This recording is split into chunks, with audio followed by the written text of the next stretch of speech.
Hello दोस्तों, तो कैसे हैं आप सब। उम्मीद करती हूँ बढ़िया होंगे। तो दोस्तों, आपका हमारे इस हॉरर स्टोरी की नई सीरीज में हार्दिक स्वागत है। चलिए हम आज की कहानी की ओर आगे बढ़ते हैं। आज की कहानी की शुरुआत होती है वीरान भूतिया हवेली से। वीरान भूतिया हवेली कहानी राजस्थान के कोटा की एक भूताहा हवेली की है। इस हवेली का निर्माण राजा महाराजा के शासनकाल के दौरान किया गया था, लेकिन इस हवेली में पिछले 18 सालों से कोई रहने नहीं आया है। इस हवेली में चाहकर भी कोई नहीं रह सकता था, क्योंकि लोगों का कहना था कि इस हवेली में भूतों का वास है। इस हवेली में चाहकर भी कोई रह नहीं सकता था, क्योंकि लोगों का कहना था कि इस हवेली में भूतों का वास है। जब अजीत सिंह को इस हवेली के बारे में पता चला, तो उन्होंने इस रहस्य का पता लगाने का फैसला किया कि इस हवेली में लोग क्यों नहीं रह पाते हैं। दृढ़ इच्छा शक्ति से उसने हवेली में रहने की पूरी तैयारी कर ली। जैसे ही वह हवेली में प्रवेश करने के लिए आए तो आगे बढ़ा।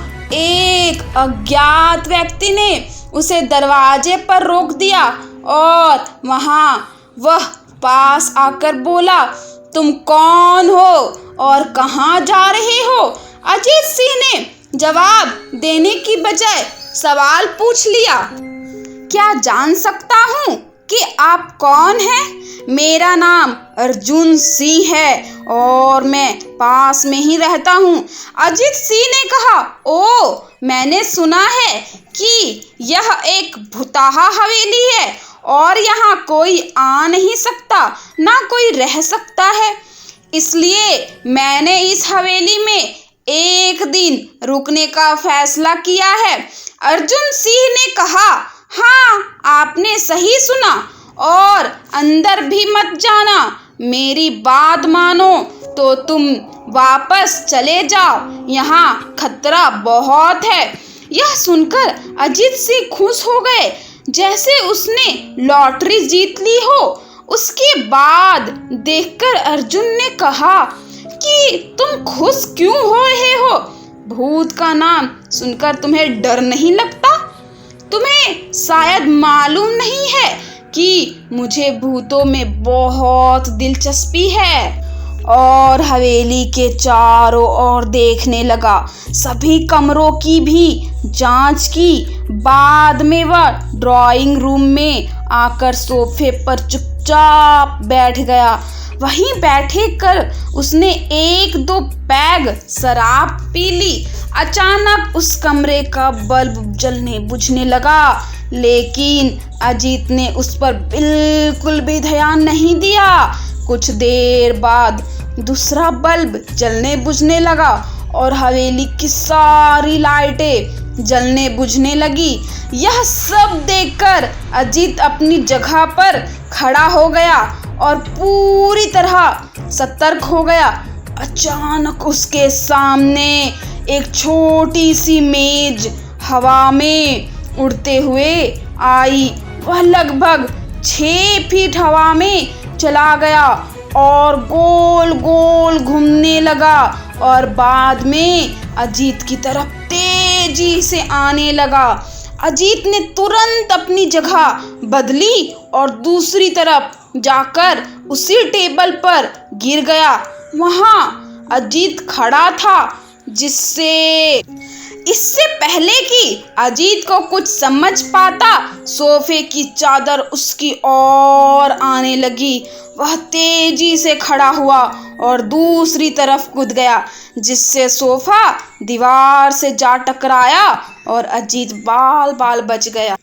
अचानक सब कुछ शांत हो गया। अजीत ने चारों ओर सावधानी से देखा और जोर से कहा, तुम जो भी हो सामने आओ और बात करो। उसके सामने एक बड़ी छाया दिखाई दी। अजीत ने परछाई की ओर देखकर कहा, तुम कौन हो और मुझे क्यों मारना चाहते हो? छाया, तुम्हारी गलती की वजह से तुम्हें यहाँ आना नहीं चाहिए था। अजीत, मेरी गलती? मैंने क्या गलत किया? छाया, इस हवेली में आने की गलती। मैं इस हवेली में किसी को खुश नहीं देख सकता। अजीत, लेकिन क्यों? उस छाया ने उत्तर दिया, 18 साल पहले इसी हवेली के मालिक ने मुझे यहीं मार डाला था। जब मैं किसी को अब नहीं छोड़ूंगा। जो यहाँ आएगा वह वापस जिंदा नहीं जाएगा। मेरी आत्मा इसी हवेली में भटकती है। मैं इस हवेली में किसी को नहीं रहने दूंगी, क्योंकि इस हवेली में मेरी हत्या कर दी गई थी। और तो और, जो भी इस हवेली में रहने आएगा उसकी मौत हो जाएगी। अजीत ने कहा, मैं तुम्हें तुम्हारे असली रूप में देखना चाहता हूँ। और उस छाया ने एक भयानक रूप धारण कर लिया। उसका चेहरा इतना भयानक था कि एक पल के लिए अजीत भी डर गया, लेकिन अगले ही पल उसने खुद को संभाल लिया। बाद में उसने अपनी जेब से एक सफेद पाउडर निकाला और भूत पर फेंक दिया। पाउडर लगते ही भूत जलने लगा। आग की बड़ी बड़ी लपटें उठने लगी। वह जोर जोर से चिल्लाया और बाद में पूरी तरह जल गया। इसके बाद अजीत ने राहत की सांस ली और वहीं सो गए।